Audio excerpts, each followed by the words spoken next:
new segment here on My 1, 2, 3 Cents. I hope to make this a regular thing. Cooking with Kevin, and I, of course, am using inspiration from Can You Take the Heat?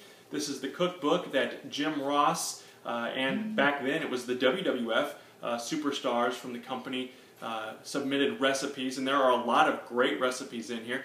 This book is about 12 years old. I got it in 2000, and Jim Ross, of course, loves to cook, does the barbecue thing, and shares a lot of different great recipes. But today we're going to look at the Acolytes Beer Bread, because quite honestly, most of the recipes in here are pretty easy, but the Acolytes Beer Bread is probably the easiest, or at least the easiest one that I make on a semi-regular basis. First thing you want to do is preheat your oven to 325 degrees. You need 3 cups of self-rising flour.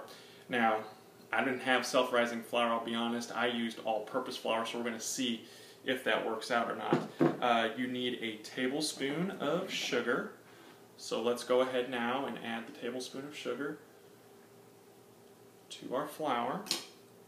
And then you also need a cup, I'm sorry, not a cup, a tablespoon, just a tablespoon of melted butter. And you add that as well. Now the recipe also calls for a 6-pack of beer. Now don't tell the APA, you know, Farouk and Bradshaw, Ron Simmons and JBL that I'm using Bud Light, but they call for a 6-pack, and they explain why. I want to add just one of the beers.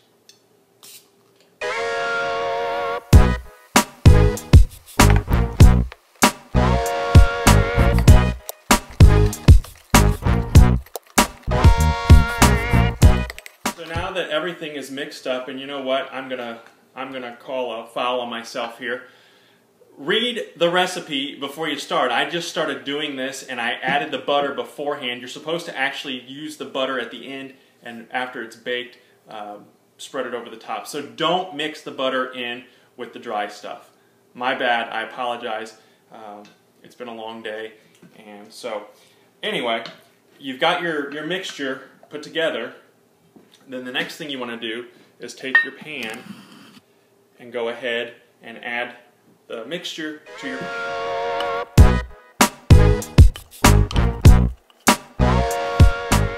So you kind of want it to look a little bit like this. It's kind of slopping around a little bit in this pan, but you kind of get the picture. You want it in a loaf form. Then put your loaf pan in the oven and let it bake for about an hour. Now that the bread is in the oven and baking, the recipe calls for taking care of those other 5 bottles of beer. So, with no further ado, we'll take care of that and check back on the finished product in about an hour. Obviously then, when it comes to removing the bread from the oven, you want to make sure you have some oven mitts, because things are gonna be hot. Smells great. Honesty is the best policy here at My 1, 2, 3 Cents, and as you can see, major fail when it comes to getting the bread out of the pan, at least for me. You know, usually with these kind of pans, you don't have to grease the insides of them, and I did not do that. Remember earlier, though, I had taken the butter and mixed it in with the mixture. That was a no-no. I wasn't supposed to do that. The butter actually, the melted butter, goes on top of the bread after it comes out of the oven.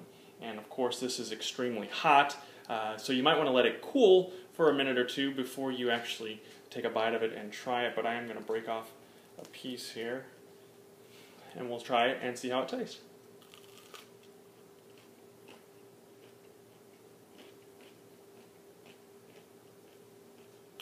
Damn!